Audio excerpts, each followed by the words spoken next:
My dear students, आज हम लोग एक्सेल के दो फंक्शन के बारे में पढ़ेंगे। एक्सेल के दो फंक्शन काउंट और कंटा के बारे में पढ़ेंगे। काउंट और कंटा क्या कैसे फंक्शन है, कैसे इन पर कार्य किया जाता है। ठीक है, तो शुरू करते हैं। सबसे पहले ये जाने कि ये किस प्रकार का फंक्शन है, किस श्रेणी के फंक्शन है, ये किस ग्रुप में आते हैं। तो ये स्टैटिस्टिक्स से बना हुआ स्टैटिस्टिकल यानी स्टैटिस्टिक्स के द्वारा सांख्यिकीय फंक्शन है। ये स्टैटिस्टिकल फंक्शन है। यह जो है दो है, हम जो यहाँ पर दिखा रहा है दो यहाँ पर हम लोग लिखे हुए हैं। पहला है काउंट और दूसरा है काउंटा। ठीक है, दो फंक्शन हम लोग प्रयोग करते हैं, काउंट और कांटा। ठीक, काउंट क्या होता है? काउंट होता है, इसका सिंटेक्स देखिए। सिंटेक्स है काउंट ब्रैकेट में value 1 value 2 dot dot value n और ब्रैकेट क्लोज। यानी इसका मतलब यह है कि वह जो है वैल्यू को कैच करेगा, सेल में लिखे हुए वैल्यू को क्या करेगा, रीड करेगा। कैसी वैल्यू करेगा? नंबर वाली वैल्यू यानी डिजिट। यहाँ पर जो है डिजिट जो भी लिखे होंगे उसको क्या करेगा, उसको ही काउंट करेगा। काउंट फंक्शन किसको काउंट करेगा? केवल नंबर को ही काउंट करेगा। जैसे हम यहाँ पर एक एग्जांपल दिए हुए हैं, ABCD यहाँ पर एग्जांपल दिया हुआ है। यहाँ पर 9, 25, 26, 70, 18, 15, 17, 11 एंड 12 ये जो है डिजिट लिखी हुई है। ये नंबर यहाँ पर लिखा हुआ है और यहाँ पर हमने एग्जांपल सॉल्व किया है। लिखा है इक्वल काउंट। इसके बाद यदि आप डिजिट देना चाहते हैं तो डायरेक्ट डिजिट दे सकते हैं, या सेल का एड्रेस देना चाहते हैं तो आप सेल का एड्रेस दे सकते हैं। या पहला A1 ये क्या है? पहला है। और लास्ट क्या है? I6।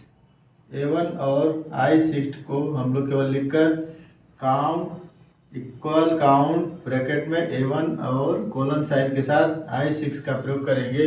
तो इसमें कितने नंबर हैं, कितने डिजिट हैं? 9 डिजिट हैं।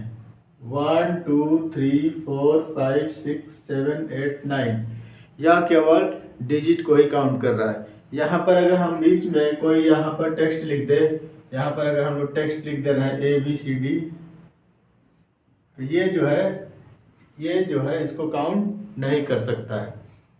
काउंट जो है इसको नहीं गिनेगा। ABCD टेक्स्ट या किसी प्रकार के सिंबल को नहीं गिनता है, यह केवल नंबर को गिनता है, यह केवल डिजिट को ही गिनता है और किन्हीं चीज़ों को यह नहीं काउंट कर सकता है। यहाँ पर सिंबल वगैरह कुछ भी लगा देंगे तो यह इसको काउंट नहीं करेगा, यह केवल डिजिट को काउंट करेगा। यह सांख्यिकीय फंक्शन ऐसा फंक्शन है जो केवल नंबर को काउंट करता है, डिजिट को काउंट करता है। डिजिट की संख्या कितनी है, पूरे सेल रेंज में कितने डिजिट पाए जा रहे हैं, सबको काउंट करके यहाँ पर इसका आंसर लाता है। ठीक है, जब हम इसका प्रयोग करते हैं तो हम यहाँ पर एक एरिया में हम क्या डिजिट्स को टाइप करेंगे। इसके बाद यहाँ पर हम उसका फंक्शन लगाएंगे इक्वल काउंट।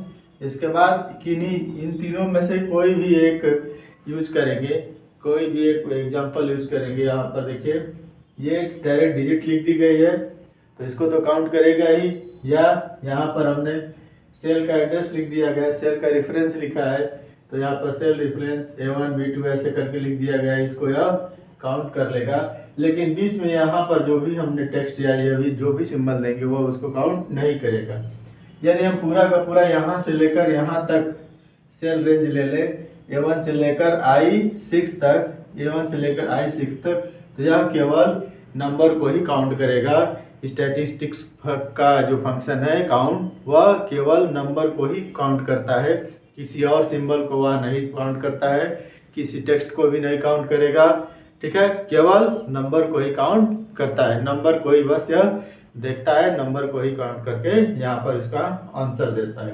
कांटा दूसरा फंक्शन क्या है? कांटा यह क्या करता है, यहाँ पर काउंट की जगह पर A लग गया है, स्पेलिंग इसका बना दी गई है। यह क्या करता है, यह पूरी की पूरी या तो उसमें सिंबल लिखा हो या टेक्स्ट लिखा हो या नंबर लिखा हो, उस सेल रेंज में जितने भी चीज़ें पाई जाएंगी केवल एम्प्टी सेल को छोड़कर, यानी ब्लैंक सेल यानी खाली सेल को छोड़कर जितने भी यहाँ पर सेल जो है किसी न किसी चीज़ से इंगेज है, यानी टेक्स्ट है या कोई सिंबल है या कोई नंबर लिखा हुआ है या कुछ भी यहाँ पर लिखा हुआ है, उसको क्या करेगा, काउंट करेगा।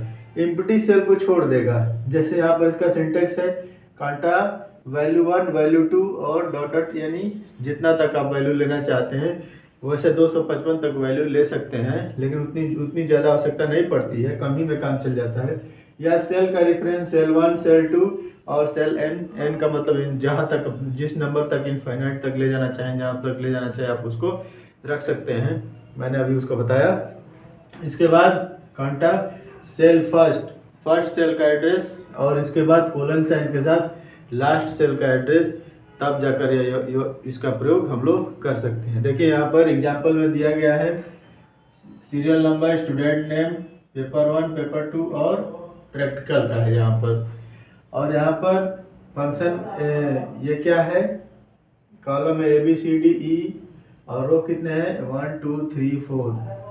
जब इसको सॉल्व किया गया है तो यदि हम पूरा का पूरा एक एक करके अगर हम लोग क्या करेंगे, सेल का रेफरेंस लिखेंगे तो भी यह चलेगा, और नहीं तो एक ही साथ यदि हम यहाँ पर A1 से लेकर E4 तक सेल रेफरेंस लिखेंगे तो वो भी यहाँ पर यूज हो सकता है।